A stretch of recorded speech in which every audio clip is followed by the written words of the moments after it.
Welcome to our new episode. Before we dive into today's lesson, I want to share with you the methods I've used to learn English, specifically memory techniques and some mnemonic words, which we will incorporate into our content for added value. Let's briefly discuss how our memory works. Our memory has a capacity of 70 terabits, meaning it can memorize content equivalent to a 300-year-long HD movie or a 20-volume, 5-set of the Britannica encyclopedias. However, our memory doesn't operate like a memory card or a computer disk, which keeps whatever you load onto it. So, how does it work? For information to become permanent, neurons in our brain need to connect with each other to form a neural network, blending new information with past knowledge. We often think that children learn languages easily, yet there is an even easier way for adults to learn. Due to a higher amount of multiple and cross connections, the adult brain learns relationally, quickly linking new information with previous knowledge or life experiences to store new information more rapidly and differently, creating shortcuts. Let me give you a simple example. Many of us might struggle to say our names in Thai. If I told you to associate the word you use when saying your name, Chu, name in Thai in the correct tone, with the meaning of cheerful in your mind, would it help? Imagine saying, Chen Chu, my name is. In English, or Pom Chu, my name is. In English. And linking the pronunciation of Chu with the cheerfulness you see in the faces of Thai people when they speak. Reminding you that Thailand is known as the land of smiles might already help you etch the word Chu into your memory. Now, with this introduction, let's dive into our new segment and explore how we form yes-no questions using my for inquiries in Thai. This word plays a crucial role in forming yes-no questions. However, there's a slight twist that can make learning this even easier for English speakers. The word mai in Thai, which sounds remarkably similar to the English word mai, can be your bridge to remembering how to form questions in Thai. Let's make a mnemonic connection between mai and mai to help remember this structure. Think of mai as asking about my interest in something, such as, is this my order? Or is this my turn? This similarity in sound can help anchor the concept of turning statements into questions with mai in your memory. Remembering to use mai at the end of sentences to form questions will soon become second nature, and the similarity to mai can serve as a quick reminder of how it's done. This way, the next time you're engaging in a conversation, forming questions in Thai won't just feel intuitive but also connected to your existing knowledge of English, making the learning process smoother and more enjoyable. Although mai for questions is pronounced with a rising tone, making it distinct from mai, meaning no or not, which has a low tone.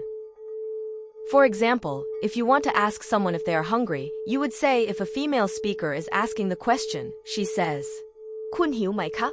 Which translates to, are you hungry? Kun hiu mai ka? If a male speaker is asking the question, he says, Kun hiu mai krap? With the same translation, Kun hiu mai krap? Are you hungry? Let's dive into a fun way to remember the Thai word for hungry, which is hiu, pronounced as hiu. Now, to make this stick in your memory, think about the word hue in English. You know, like the hues of a rainbow or the vibrant colors of all those delicious foods you crave when you're really hungry. Imagine it, the red of a juicy apple, the green of a crispy salad, the yellow of a ripe banana. So, here's the trick. Whenever you're feeling hungry, think about hue and all those vivid food hues dancing in your mind. This colorful imagery should help you remember that hue means hungry in Thai. It's a simple connection, but an effective one. This way, you're not just learning a word, you're painting a picture in your mind that links the sound of hue directly to the feeling of hunger. And trust me, once you've made this connection, you won't easily forget it. Let's keep adding color to our Thai vocabulary. Now, let's focus on the rising tone with mai, particularly with the often used phrase, Kun sabai di mai? Which translates to, are you well? Remember, your voice should rise when ending a question with mai.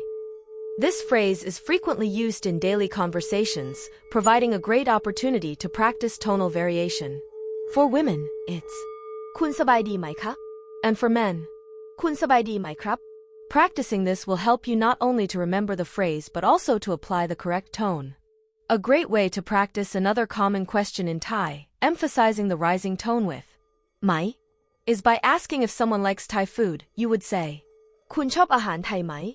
This translates to, do you like Thai food? In English, It's a great way to start a conversation about preferences, potentially leading to a discussion about favorite dishes or restaurant recommendations. This opens up discussions on culinary likes and recommendations.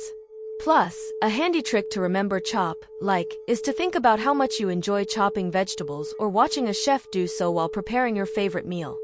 If you enjoy Thai food, you can say, Chai,ฉันชอบอาหารไทย.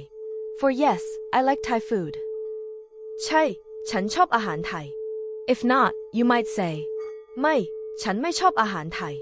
For no, I don't like Thai food. ไม่ ฉันไม่ชอบอาหารไทย. After learning how to ask if someone likes Thai food, let's continue with the same question format for some foods. This part will help you grasp the ease of learning Thai. If you're in an appropriate setting, please repeat the sentences out loud, as this will accelerate your learning. Do you like kiwi? คุณชอบกีวีไหมคะ? คุณชอบกีวีไหมคะ? Do you like kiwi? คุณชอบกีวีไหมครับ คุณชอบกีวีไหมครับ Do you like cherry? คุณชอบเชอร์รี่ไหมคะ? คุณชอบเชอร์รี่ไหมคะ? Do you like cherry? คุณชอบเชอร์รี่ไหมครับ คุณชอบเชอร์รี่ไหมครับ Do you like strawberry? คุณชอบสตรอเบอรี่ไหมคะ? คุณชอบสตรอเบอรี่ไหมคะ? Do you like strawberry? คุณชอบสตรอเบอรี่ไหมครับ คุณชอบสตรอเบอรี่ไหมครับ After learning how to inquire about someone's preferences for Thai food and various fruits, let's move on to expressing desires for specific items, such as chocolate. For a casual conversation, such as between a mom and child, expressing a simple desire like wanting chocolate, the Thai word, yak, captures the sentiment of longing or wishing for something. If a child says, I want to eat chocolate, translating this desire into Thai would be, ฉันอยากกินช็อกโกแลต ฉันอยากกินช็อกโกแลต Drawing a parallel with the English word yak, known for chatty or enthusiastic expression, can help remember yak as expressing a strong desire, much like the eagerness in a child's request for chocolate.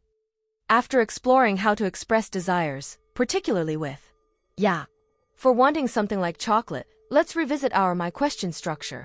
When a mother asks her child if they want to eat chocolate, in Thai, this would be structured as อยากกินช็อกโกแลตไหม อยากกินช็อกโกแลตไหม For another example of using yak for expressing desire, a mother might ask her child if they want to go to the zoo with คุณอยากไปzooไหม Here, my is used to form a question, while yak combined with the verb to go, pai, illustrates expressing a desire or wish to engage in an activity, showcasing how to structure questions about wanting to visit places or do activities in Thai.